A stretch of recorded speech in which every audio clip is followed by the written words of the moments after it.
एक बार एक लड़का था जिसकी उम्र लगभग 19 से 20 वर्ष। उसके शरीर में एक समस्या थी।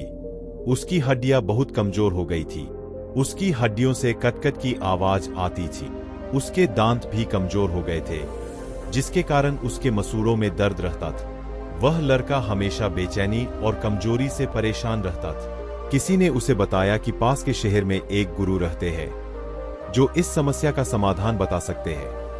यह सुनकर लड़का उस गुरु के पास गया और अपनी सारी समस्या उस गुरु को बता। इसके बाद उस गुरु ने उस लड़के से कहा कि तुम्हारे शरीर में कैल्शियम की कमी है और कैल्शियम की कमी के कारण ही तुम्हें इतनी सारी समस्याओं का सामना करना पड़ रहा है। कैल्शियम एक धातु है जो मानव शरीर के लिए आवश्यक है। हड्डियों, दांतों, मांसपेशियों, नसों और शरीर के अन्य अंगों के विकास और संरचना के लिए कैल्शियम बहुत जरूरी है। इसके अलावा कैल्शियम शरीर की कई क्रियाओं जैसे हृदय गति, रक्त का थक्का बनाने वाले हार्मोन, क्रियाशीलता आदि को भी नियंत्रित करता है। आगे वह गुरु कहते हैं कि कैल्शियम की कमी का कारण क्या है। आइए इसे समझते हैं। अगर आपका आहार कैल्शियम से भरपूर नहीं है तो आपके शरीर में कैल्शियम की कमी हो सकती है। आमतौर पर दूध से बने उत्पाद, गाजर, मूली, पालक, नींबू, अंजीर जैसे आहारों में कैल्शियम अधिक मात्रा में मौजूद होता है। कैफीन और शराब का सेवन करने से भी कैल्शियम की कमी हो सकती है। बढ़ती उम्र के साथ शरीर में कैल्शियम का उत्पादन भी कम हो जाता है। गुरुजी आगे लड़के को बताते हैं कि कैल्शियम की कमी के लक्षण क्या है, वो भी हमें बताई। तभी तुम जान पाओगे कि तुम्हें कैल्शियम की कमी है या नहीं, और तभी तुम उसे पूरा कर पाओगे। बेटा, इसमें कोई शक नहीं है कि कैल्शियम आपकी हड्डियों, आपके दांतों, आपके दिल, आपकी मांसपेशियों और आपकी नसों के लिए बहुत जरूरी मिनरल है। जब भी आपके शरीर में कैल्शियम की कमी होगी तो ये अंग प्रभावित होंगे। शरीर में 90% कैल्शियम आपकी हड्डियों और दांतों में ही मौजूद होता है, और जब हमारे शरीर में लंबे समय तक कैल्शियम की कमी रहती है तो हमारा शरीर हमारे दांतों और हमारी हड्डियों से कैल्शियम खींचने लगता है। इसके कारण आपको कमर के निचले हिस्से में दर्द होता है, गर्दन में दर्द हो सकता है, जोड़ों में कटकट की आवाज आने का कारण भी कैल्शियम की कमी ही है। छोटी सी चोट लगने पर फ्रैक्चर हो जाते हैं। दांतों में कैविटी और दांतों में सड़न जैसी समस्याओं का भी आपको सामना करना पड़ सकता है। इसके अलावा लगातार थकान, मांसपेशियों में दर्द या तलब लगना, नाखूनों और चेहरे पर सफेद धब्बे, नाखूनों का जल्दी टूटना जैसे अन्य लक्षण भी होते हैं। किसी काम पर ध्यान न लगा पाना और नींद न आ पाना भी कैल्शियम की कमी के कारण है। आगे गुरु कहते हैं कि बेटा, अगर कैल्शियम की कमी पूरी न हो तो हड्डियां पतली होने लगती है, जिससे गठिया हो सकता है। इसके बाद लड़का गुरु से दूसरा सवाल पूछता है और कहता है, अरे गुरुवार, आप मुझे बताइए कि कैल्शियम की कमी क्यों होती है। मैं हर रोज अच्छा खाना खाता हूं जो शरीर के लिए अच्छा होता है, लेकिन फिर भी कैल्शियम की कमी क्यों होती है। इसके बाद गुरु कहते हैं कि इसके दो सीधे जवाब है। पहला, आपके खाने में कैल्शियम नहीं है, और दूसरा, आप कैल्शियम युक्त चीजें खाते हैं लेकिन आपका शरीर उन्हें अवशोषित नहीं कर पाता, यानी वो पदार्थ आपके शरीर में पहुंचता ही नहीं। ऐसा तब होता है जब आपका पेट खराब होता है। इसके अलावा धूम्रपान, शराब का सेवन, बहुत ज्यादा चाय कॉफी पीना और बहुत ज्यादा मीठा खाने से भी आपका शरीर कैल्शियम को अवशोषित नहीं कर पाता। इसके बाद गुरुजी कहते हैं कि जब भी हम कैल्शियम की बात करते हैं तो हमारे दिमाग में एक ही ख्याल आता है, और वो है दूध। लेकिन आजकल दूध की गुणवत्ता खराब होती जा रही है और आजकल लोग दूध को पचा नहीं पाते। अगर दूध पीने के बाद शरीर में गैस बनती है या आपको बार बार टॉयलेट जाना पड़ता है तो समझ लीजिए कि आप दूध को पचा नहीं पा रहे हैं और कैल्शियम अवशोषित नहीं हो रहा है। बेटा, इसीलिए आज मैं आपको 7 ऐसे पदार्थ बताने जा रहा हूं जिनमें दूध से भी ज्यादा कैल्शियम होता है। सबसे पहली चीज है चूना। बेटा, यह बिल्कुल सच है कि चूना कैल्शियम की कमी को दूर करने का सबसे अच्छा स्रोत है, लेकिन इसे कैसे खाना है यह जानना भी बहुत जरूरी है। सबसे जरूरी बात जो मैं आपको बताऊंगा वो ये है कि चूना ADB ग्रेड का होना चाहिए। आपको यहां दीवारों की पेंटिंग के लिए इस्तेमाल होने वाले चूने का इस्तेमाल नहीं करना है। ये चूना आपको किसी भी पान की दुकान या किराना स्टोर से मिल जाएगा। बेटा, हमारे आयुर्वेद में कहा गया है कि अगर आप चूना बराबर लेते हैं, क्योंकि कैल्शियम तैलीय चीजों में ज्यादा अवशोषित होता है, और दूसरा दही खुद भी कैल्शियम प्रदान करने वाली चीज है, इसीलिए दही के साथ चूना खाने का मतलब है दोहरा फायदा। लेकिन बेटा, अगर आप इसे दही के साथ नहीं खाना चाहते तो आप इसे किसी सब्जी के साथ भी खा सकते हैं। अगर आप इसे पानी के साथ लेंगे तो इसका उतना असर नहीं होगा, और पानी के साथ सप्लीमेंट लेने से पथरी होने का खतरा बढ़ जाता है। तो इसीलिए बेटा, आपको इसे किसी सब्जी या दही के साथ लेना चाहिए ताकि आपको इसका पूरा फायदा मिल सके। इसके बाद गुरु उसे दूसरी चीज बताते हैं और कहते हैं कि दूसरी चीज है सफेद तिल। बेटा, 100 मिलीलीटर दूध में 125 मिलीग्राम कैल्शियम होता है और 100 ग्राम तेल में 975 मिलीग्राम कैल्शियम होता है, यानी सफेद तिल में दूध से 8 गुना ज्यादा कैल्शियम होता है।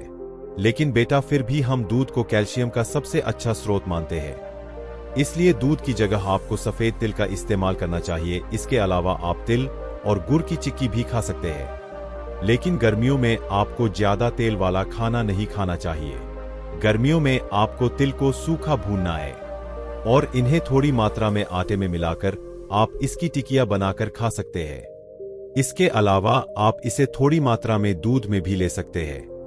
इसे आप दलिया या सब्जी के साथ भी ले सकते हैं। इसके अलावा आप गर्मियों में इसके लड्डू भी थोड़ी मात्रा में खा सकते हैं। इसके अलावा आप तिल के तेल में खाना भी पका सकते हैं। ये भी आपके लिए काफी फायदेमंद होगा। आयुर्वेद में कहा गया है कि अगर कोई व्यक्ति अपने शरीर पर तिल के तेल की मालिश करता है तो उसे इससे कैल्शियम तो मिलेगा ही, साथ ही उसे विटामिन डी भी भरपूर मात्रा में मिलेगा, और विटामिन डी कैल्शियम को सोखने का काम भी करता है। इसके बाद गुरुजी लड़के को बताते हैं कि तीसरी चीज जिसका तुम्हें इस्तेमाल करना है वो है मखाना। मखाने में कैल्शियम की मात्रा काफी अधिक होती है, जो आपकी हड्डियों और जोड़ों को मजबूत बनाता है। ये आपके जोड़ों की चिकनाई बढ़ाने का काम करता है, जिससे आपको चलने में आसानी होती है। इसके साथ ही मखाने में बहुत सारे मिनरल्स और प्रोटीन भी होते हैं, जो आपके शरीर में ताकत और ऊर्जा को बढ़ाते हैं। अगर आप मखाने का पूरा फायदा उठाना चाहते हैं तो आपको हर रोज 1 कटोरी भर मखाने का सेवन करना चाहिए, और इसका सेवन आप दूध के साथ भी कर सकते हैं। आगे गुरु चौथी बात बताते हुए कहते हैं कि आपको कैल्शियम बढ़ाने के लिए अखरोट का भी सेवन करना चाहिए। बेटा, ये अखरोट सूखे मेवों का राजा है। इसमें बहुत सारे पोषक तत्व होते हैं जो आपकी हड्डियों के लिए बहुत अच्छे होते हैं। अखरोट के अंदर ओमेगा 3 फैटी एसिड पाया जाता है, जो हमारे जोड़ों में होने वाले ऑक्सीडेटिव स्ट्रेस और ऑक्सीडेटिव डैमेज को कम करता है। इसके अलावा ये ओमेगा 3 फैटी एसिड हमारी हड्डियों में ग्रीस को भी बढ़ाते हैं, चिकनाई को बढ़ाते हैं और गठिया के कारण जोड़ों में होने वाली सूजन को भी कम करते हैं। इसके अलावा अखरोट में मैंगनीज और कॉपर भी अधिक मात्रा में होते हैं, जो आपकी हड्डियों और जोड़ों को मजबूत बनाते हैं। अखरोट में विटामिन और ऐसे कई गुण होते हैं जो आपके शरीर में ऊर्जा को बढ़ाते हैं। आपको अखरोट का सेवन भी ठीक से समझ लेना चाहिए। आपको रोजाना 3 से 4 अखरोट का सेवन जरूर करना चाहिए, और आपको अखरोट का सेवन पूरा ही करना है। आपको इसे कभी भी छीलकर इस्तेमाल नहीं करना चाहिए, क्योंकि इसके छिलके में कई पोषक तत्व होते हैं जो आपके शरीर को काफी फायदे देते हैं। आगे गुरुजी 5वीं बात बताते हैं और कहते हैं कि आप कुल्फी दाल का भी इस्तेमाल कर सकते हैं। बेटा, अगर कैल्शियम की बात करें तो सबसे ज्यादा कैल्शियम कोल्टी दाल देती है। इस दाल के 100 ग्राम में 300 मिलीग्राम कैल्शियम होता है।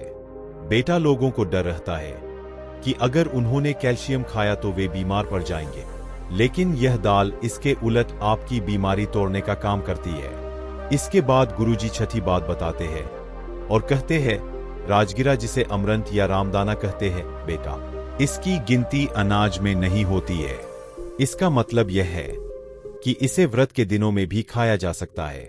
इसकी 100 ग्राम मात्रा में लगभग 340 मिलीग्राम कैल्शियम होता है। इसमें सिर्फ कैल्शियम ही नहीं बल्कि विटामिन बी, विटामिन सी और मैग्नीशियम भी होता है। इसका आटा गूंथकर आप दलिया बना सकते हैं। इसे आप चावल की तरह सब्जी डालकर खा सकते हैं, या फिर दूध या सब्जी डालकर दलिया बना सकते हैं। आपने लाल साग का नाम तो सुना ही होगा। ये इसी पत्ते से बनता है जिसे चौलाई कहते हैं। इसीलिए जब भी आप लाल साग खाएं तो इसे जरूर खाएं। इसके अलावा ताड़ी, पालक, मेथी, अरबी के पत्ते और गोभी में भी भरपूर मात्रा में कैल्शियम होता है। इसके बाद गुरुजी लड़के को 7वीं और आखिरी बात बताते हुए कहते हैं, रागी बेटा, रागी मधुमेह के रोगियों के लिए बहुत फायदेमंद माना जाता है क्योंकि ये रक्त शर्करा के स्तर को नियंत्रित रखता है। इसमें भरपूर मात्रा में कैल्शियम होता है। 100 ग्राम रागी में 300 मिलीग्राम कैल्शियम होता है। इसमें पोटेशियम भी काफी होता है जो रक्तचाप को नियंत्रित रखता है। यह खून को सही रखता है। इसमें काफी मात्रा में आयरन होता है जो आपके हीमोग्लोबिन लेवल को अच्छा रखता है। इसीलिए बेटा आपको यह समझ लेना चाहिए कि इसका इस्तेमाल कैसे करना है। इसे इस्तेमाल करने के कई तरीके हैं। रागी से डोसा बनाया जाता है। आप इससे पैटी भी बना सकते हैं। आप इससे दलिया बना सकते हैं या फिर रागी चटाई भी बना सकते हैं। यह रागी सिर्फ 2 मिनट में तैयार हो जाती है। इसे बनाने के लिए एक कटोरी में 2 से 3 चम्मच रागी डालें और उसमें थोड़ा पानी डालकर अच्छा सा पेस्ट बना ले। उसके बाद गैस पर एक बर्तन ले और उसमें थोड़ा पानी डालकर उबालना शुरू करें। उसके बाद उसमें नमक और रागी का पेस्ट डाल दे। इसे 2 से 3 मिनट तक अच्छे से पकने दे और उसके बाद इसे एक गिलास में छान ले और उसके बाद ऊपर से दही और थोड़ा सा नींबू निचोड़ दे। इसके बाद गुरु उस लड़के से कहते हैं कि बेटा वैसे तो देसी गाय का दूध कैल्शियम का सबसे अच्छा स्रोत है, लेकिन अगर तुम्हें देसी गाय का दूध नहीं मिलता या तुम्हें दूध पसंद नहीं है या तुम्हें दूध पचता नहीं है तो तुम इनमें से कोई भी 2 या 3 चीजों का इस्तेमाल कर सकते हो जिससे तुम्हें कभी भी कैल्शियम की कमी नहीं होगी। और अगर तुम्हें कैल्शियम की कमी है तो वो भी जल्द से जल्द पूरी हो जाएगी और साथ ही कैल्शियम की कमी से जो भी समस्याएं उत्पन्न हुई है वो समस्याएं भी बहुत जल्द दूर होने लगेंगी। दोस्तों, पुराने समय में ब्रह्मचर्य की उचित शिक्षा दी जाती थी और लोग ब्रह्मचर्य के प्रति सचेत रहते थे और हर व्यक्ति ब्रह्मचर्य के नियमों के बारे में जानता था और यह भी जानता था कि ब्रह्मचर्य के दौरान क्या क्या सावधानियां बरतनी होती है। लेकिन बीच में एक समय ऐसा भी आया जब ब्रह्मचर्य की अवधारणा लगभग खत्म हो गई और लोग अपनी मर्जी से व्यवहार करने लगे। और सबसे बड़ी समस्या तब आई जब इस आधुनिकता ने लोगों को प्रभावित करना शुरू कर दिया और लोगों की पहुंच इंटरनेट और मोबाइल फोन तक होने लगी और इसका परिणाम यह हुआ कि लोग ब्रह्मचर्य का पालन करना भूल गए। लोग ब्रह्मचर्य का अर्थ भी भूल गए क्योंकि इस आधुनिकता ने लोगों को ऐसी चीजें उपलब्ध करानी शुरू कर दी जिससे लोगों का ब्रह्मचर्य टूटने लगा और लोग अपने मोबाइल फोन में ऐसी चीजें खोजने लगे और ऐसी फिल्में देखने लगे जिसकी वजह से हमारी युवा पीढ़ी को बहुत बड़ी क्षति का सामना करना पड़ा। लोगों ने इस क्षति को अपने शरीर पर, मानसिक स्तर पर देखा। लोग इससे बहुत चिंतित हो गए और इसे ठीक करने के लिए हर संभव प्रयास करने लगे और धीरे धीरे ब्रह्मचर्य की अवधारणा फिर से लोगों के बीच आने लगी और आज लोग ब्रह्मचर्य के बारे में जागरूक हो रहे हैं और इसका अर्थ समझकर इसे अपनाने की कोशिश कर रहे हैं। गौतम बुद्ध ने अपने कई उपदेशों में ब्रह्मचर्य के पालन का उपदेश दिया और आज हम इसी विषय पर बात करने जा रहे हैं कि हम जिस ब्रह्मचर्य से पीड़ित हैं उसका इलाज कैसे करें, इसे कैसे सुधारें। आज हम वीर या वर्धक योग के बारे में बात करेंगे जो सती से आपको होने वाले नुकसान को ठीक करेगा। इसके साथ ही आपको कुछ और बातों पर भी ध्यान देना होगा। अगर आप उन पर ध्यान देंगे तो आपको और भी ज्यादा लाभ मिलेगा और आपको तेजी से लाभ मिलेगा। आइए सभी बातों को विस्तार से और आसान शब्दों में समझते हैं। एक बार एक बौद्ध भिक्षु अपने कुछ शिष्यों के साथ एक आश्रम में रहता था। वह गुरु अपने सभी शिष्यों को प्रतिदिन उपदेश देता था और उन्हें जीवन में सही मार्ग पर चलने का मार्गदर्शन करता था। एक बार एक छोटा लड़का उस गुरु के पास आता है और उनसे कहता है कि हे गुरु, मैंने अपने हाथों से अपने शरीर को नष्ट कर दिया है। मैं हमेशा कमजोर और थका हुआ रहता हूं क्योंकि मुझे 16 साल की उम्र से ही गलत काम करने की आदत लग गई। तब से अपने शरीर की ऊर्जा को पानी की तरह खर्च करने लगा। कुछ समय तक तो मुझे खुशी हुई, लेकिन कुछ समय बाद मुझे समझ में आया कि अपना जीवन बर्बाद कर रहा हूं। इसलिए गुरुवार को कृपया मुझे कोई ऐसा उपाय बताएं जिससे मैं अपनी ऊर्जा, अपने शरीर की ऊर्जा जो खो गई है को फिर से भर सकूं ताकि मेरा शरीर पहले जैसा ऊर्जावान हो जाए। इसके बाद गुरुजी उस छोटे लड़के से कहते हैं कि बेटा, मैं तुम्हें इसका उपाय विस्तार से बताता हूं। तुम इसे बहुत ध्यान से सुन।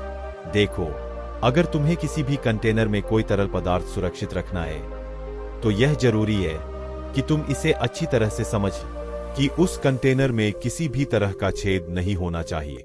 यदि उस पात्र में कोई छेद है तो उसमें कोई भी तरल पदार्थ डालोगे तो वह नीचे से निकलता रहेगा। बौद्ध भिक्षु उस युवा बालक से कहता है कि मैं तुम्हें तुम्हारी समस्या का समाधान बताता हूं, लेकिन तुम्हें एक बात ध्यान में रखनी होगी, तुम्हें संयम रखना होगा।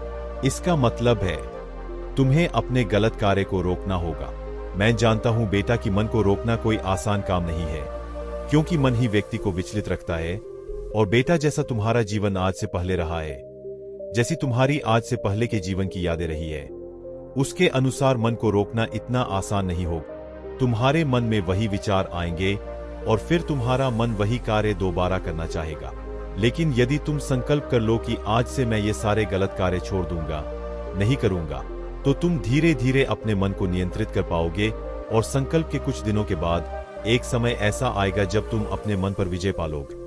लेकिन यदि तुम कार्यों को नहीं रोकोगे और निरंतर अपने में लीन रहोगे, आप रोते रहेंगे और परेशान होते रहेंगे और आपको लगेगा कि मेरा कुछ नहीं हो सकता और आप अपने विचारों पर ध्यान नहीं दे पाएंगे। लेकिन दूसरी तरफ जब आप अपने कर्मों को रोक देंगे तो आप अपने विचारों को सोचने की दिशा में आगे बढ़ेंगे और तब आप ये सोचेंगे, आप सोचेंगे कि मैं अपने विचारों को देखता हूं और फिर आप देखेंगे कि मैं इसे कैसे सुधार सकता हूं। इसलिए बेटा, पहली बात तो ये है कि जब तक आप अपने कर्मों को नहीं रोकेंगे तब तक कुछ भी संभव नहीं है। इसलिए सबसे पहले अपने कर्मों को रोकिए। इसके बाद बौद्ध भिक्षु आगे कहते हैं कि बेटा, सबसे पहले मैं तुम्हें कुछ नियम बताऊंगा जिन्हें तुम्हें अपने जीवन में अपनाना होगा, तभी तुम इन समस्याओं से बाहर निकल पाओगे। जो नियम मैं तुम्हें बता रहा हूं उन्होंने आज से पहले भी हजारों लोगों के जीवन को बदल दिया है। इसलिए इन नियमों को ध्यान से समझो और इनका पालन करो। बेटा, सबसे पहले तुम्हें यह बात समझनी चाहिए कि जब कोई पौधा अपने शुरुआती दिनों में होता है तो उसे ज्यादा देखभाल, पानी और खाद की जरूरत होती है। लेकिन जब वही पौधा पेड़ बन जाता है तो उसे ज्यादा देखभाल की जरूरत नहीं होती। और हमारा शरीर भी बिल्कुल ऐसा ही है। जब व्यक्ति की उम्र 16 से 20 वर्ष के बीच होती है तो उसे अधिक देखभाल की जरूरत होती है, क्योंकि उस समय व्यक्ति के शरीर का विकास हो रहा होता है। लेकिन व्यक्ति इस दौरान अपने शरीर को नष्ट कर देता है। अगर आप इन समस्याओं से बाहर आना चाहते हैं तो आपको ब्रह्मचर्य के 5 नियमों का पालन करना होगा। इन नियमों को समझने के बाद आपको बताऊंगा कि आप कैसे अपने वीर या सती के नुकसान को ठीक कर पाएंगे। आगे बौद्ध भिक्षु पहला नियम बताते हैं कि आपको खुद पर कड़ी नजर रखनी होगी। बेटा, जो व्यक्ति लापरवाह है वह ब्रह्मचर्य का पालन नहीं कर सकता। इसके लिए आपको यह समझना होगा कि अगर आपके मन में सेक्स से जुड़ा कोई छोटा सा विचार भी आता है तो वह एक विचार आपको भ्रष्ट करने के लिए काफी है। आप इसे इस तरह समझ सकते हैं कि एक पुआल का ढेर है। अगर उस पुआल के ढेर में आग की एक चिंगारी भी गिर जाए तो आग की वह एक चिंगारी पूरे पुआल को जलाने के लिए काफी है। आग की वह एक चिंगारी उस पुआल को जलाकर राख कर देगी और आपको पता भी नहीं चलेगा। इसी तरह आपके मन में पहले से ही बहुत से बुरे संस्कार संग्रहित है और जैसे ही सेक्स का विचार आता है और आप उस विचार पर ध्यान देना शुरू कर देते हैं, उसमें रुचि देना शुरू कर देते हैं, तो तिनके की तरह वो विचार की चिंगारी आपके मन को फिर से संतुष्ट कर देगी और आपके मन में पहले की यादें उस चिंगारी से फिर से जल उठेंगी और आपकी यादों में छिपी वासना आपको फिर से गलत काम करने के लिए प्रेरित करेगी। इसीलिए बेटा, ये बहुत जरूरी हो जाता है कि आप अपने विचारों पर ध्यान दें। अगर कोई छोटा सा भी विचार आए तो उसे निकाल दे। आगे बौद्ध भिक्षु दूसरा नियम बताते हैं कि आपको व्यायाम करना होगा। बेटा, अगर आप निष्क्रिय जीवन जी रहे हैं और व्यायाम नहीं करते हैं तो आप अपनी ऊर्जा को सही दिशा नहीं दे पाएंगे। आपने ब्रह्मचर्य का पालन किया है, आपने ऊर्जा भी संग्रहित की है, लेकिन अगर आप ऊर्जा का सही तरीके से इस्तेमाल नहीं करेंगे तो वो एक हो जाएगी और आपकी ऊर्जा गलत जगहों पर खर्च होने लगेगी। इसीलिए आपको रोजाना 1 घंटा ऐसा जोरदार व्यायाम करना चाहिए जिसमें आपको पसीना, जिसे करने से आप थक जाते हैं, जिससे आपके शरीर में टूट फूट होती है, मांसपेशियां टूटती है। आपकी ऊर्जा उन मांसपेशियों की मरम्मत में लगेगी और आपको इससे बहुत अच्छे लाभ मिलेंगे। यदि आप 1 घंटे तक अच्छी एक्सरसाइज करते हैं तो आपका पाचन तंत्र मजबूत होगा, आपको कब्ज की समस्या कभी नहीं होगी, आपका मल ठीक से निष्कासित होगा और आपकी ऊर्जा भी अच्छे कार्यों में लगेगी। आगे बौद्ध भिक्षु तीसरा नियम बताते हैं कि आपको अपने जीवन में आध्यात्म को अपनाना होगा। भगवद गीता में श्री कृष्ण कहते हैं कि मेरी यह माया मनुष्य को फंसाए रखती है।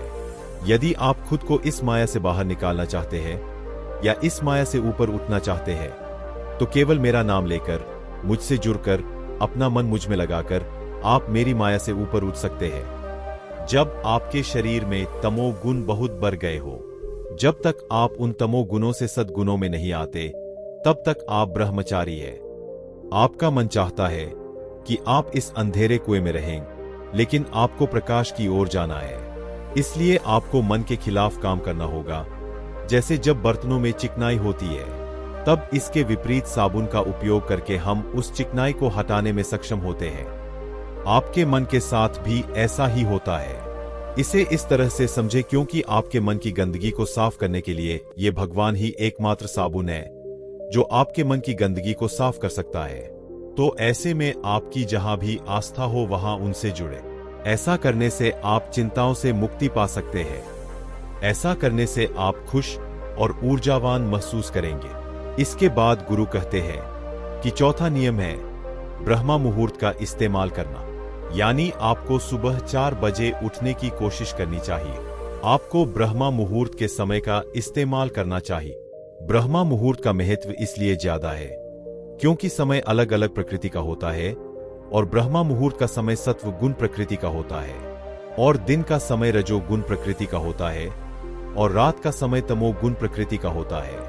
इस दौरान आप ध्यान, साधना और मन को शांत करने वाली गतिविधियां कर सकते हैं आदि, लेकिन आप इससे निवृत्त नहीं होते हैं। अगर आप मल को निष्कासित नहीं करते हैं तो आपका वीर्य या निष्कासन होता है। आपको स्वप्न दोष होता रहता है, यानी स्वप्न दोष की समस्याएं अधिक होती है। यह ब्रह्मा मुहूर्त में ही होता है। इसीलिए आपको ब्रह्मा मुहूर्त में उठने का नियम बनाना चाहिए और उठने के बाद भगवान का नाम लेना चाहिए, योग का अभ्यास करना चाहिए। इसके बाद गुरुजी 5वां नियम बताते हैं और कहते हैं कि अपने खानपान पर भी ध्यान दें। ब्रह्मचर्य का पालन करते समय लोगों को यह समस्या आती है कि वे प्याज और लहसुन के सेवन पर नियंत्रण नहीं कर पाते हैं, क्योंकि लहसुन और प्याज ब्रह्मचर्य का पालन करने वाले लोगों के लिए अच्छे नहीं होते हैं। लेकिन प्याज और लहसुन से भी बुरा आपके लिए बासी खाना है, जैसे जंक फूड, फास्ट फूड। इसीलिए आपको सबसे पहले उन चीजों को छोड़ने की कोशिश करनी चाहिए जो आपके लिए ज्यादा हानिकारक है। अगर आप लहसुन और प्याज छोड़ पाते हैं तो अच्छी बात है, लेकिन अगर आप इन्हें नहीं छोड़ पाते हैं तो आपको इन फास्ट फूड, जंक फूड को जरूर छोड़ना चाहिए। इसे छोड़ना आपके लिए बहुत जरूरी हो जाता है। इसके अलावा ब्रह्मचर्य का पालन करने वाले लोगों को अपना रात का खाना बहुत हल्का खाना चाहिए। इसके साथ ही आपको पौष्टिक भोजन करना चाहिए ताकि आपके शरीर को ताकत मिल सके। इसके बाद बौद्ध भिक्षु लड़के से कहता है कि मैंने तुम्हें कुछ नियम बताए हैं जिन्हें तुम्हें ब्रह्मचर्य का पालन करते समय ध्यान में रखना चाहिए। अब मैं तुम्हें एक ऐसा योग बताता हूं जिसकी मदद से तुम ब्रह्मचर्य के नाश की भरपाई जल्दी कर पाओगे। इसके लिए सबसे पहले आपको मखाने का इस्तेमाल करना है। आपको 100 ग्राम की मात्रा में मखाने लेने हैं और उन्हें सूखा भून लेना है। मखाने में आपको एंटीऑक्सीडेंट मिलते हैं जो फ्री रेडिकल्स को रोकते हैं और आपके शरीर को अच्छी स्थिति में ले जाते हैं। इसमें कैल्शियम, फास्फोरस और मैग्नीशियम जैसे तत्व पाए जाते हैं जो आपकी मांसपेशियों और हड्डियों के लिए बहुत उपयोगी है। दूसरे स्थान पर आपको चने का इस्तेमाल करना है। आपको भुने हुए चने को छिलके सहित इस्तेमाल करना है। अगर आप इसे छीलेंगे तो इसमें फाइबर की मात्रा कम हो जाएगी। 100 ग्राम चने में आपको 7 ग्राम फाइबर और कई ऐसे तत्व मिलेंगे जो आपके लिए बहुत उपयोगी है, जो आपके शरीर को मजबूत बनाने, ताकत बढ़ाने के लिए बहुत अच्छे हैं। तीसरे स्थान पर आपको सूखे खजूर का इस्तेमाल करना है। खजूर आपकी धतुकों को धकेलने, शरीर की कमजोरी को दूर करने और ताकत बढ़ाने के लिए बहुत उपयोगी है। आपको 10 सूखे खजूर लेने हैं और उनके बीज निकालकर उन्हें छोटे छोटे टुकड़ों में काट लेना है। चौथे स्थान पर आपको शॉट का इस्तेमाल करना है। शॉट एक ऐसी चीज है जो आपकी जठर अग्नि को बढ़ाने के लिए बहुत तेजी से काम करता है। जठर अग्नि के बढ़ने से आपके शरीर में जो भी जाएगा वह आपका शरीर ठीक से सोख लेगा। इस नुस्खे का सारा फायदा आपको सौंठ से मिल पाएगा क्योंकि सौंठ आपके पाचन को सही करता है। इस नुस्खे को बनाने के लिए आपको 2 चम्मच सौंठ लेनी है।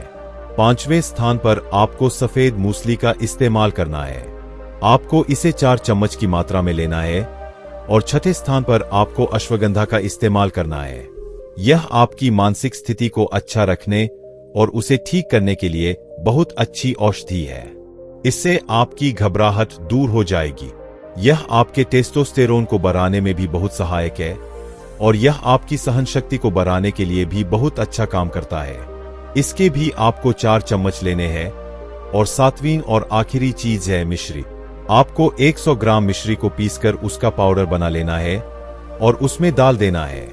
इससे आपका मिश्रण मीठा हो जाएगा और यह आपकी ताकत बढ़ाने और शरीर को धक्का देने में बहुत फायदेमंद होगा।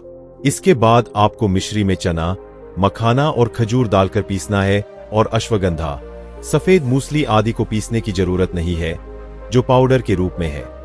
इसके बाद इन सभी को एक जगह मिला ले और इसे कांच के बर्तन में ढककर रख दे। इसके बाद गुरु कहते हैं कि बेटा अब तुम्हें यह समझ लेना चाहिए कि इसका इस्तेमाल कब और कैसे करना है। यह इतनी मात्रा में बनेगा कि तुम इसे 1 महीने तक इस्तेमाल कर पाओगे। आप इसे सोने से 1.5 घंटे पहले 1 गिलास गर्म दूध के साथ ले सकते हैं और अगर आप सुबह इसका सेवन करते हैं तो 2 या 3 गिलास दूध लेने के बाद 1 चम्मच पिसी हुई मूंग दाल पी सकते हैं। इसके बाद गुरु लड़के से कहते हैं कि बेटा ये तुम्हारे लिए एक योग है, इससे तुम्हें बहुत जल्दी और अच्छा लाभ मिलेगा। लेकिन बेटा इस योग के साथ साथ तुम्हें मेरे बताए नियमों का भी खास ध्यान रखना होगा। दोस्तों मुझे उम्मीद है कि ये कहानी सुनकर आपके जीवन में अच्छे बदलाव आए होंगे।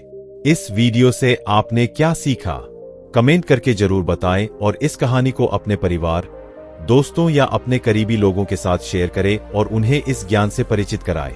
अगर आपको ये वीडियो दिल से पसंद आए तो ही इस वीडियो को लाइक करें और अगर आपने अभी तक इस चैनल को सब्सक्राइब नहीं किया है तो उस चैनल को भी सब्सक्राइब कर ले।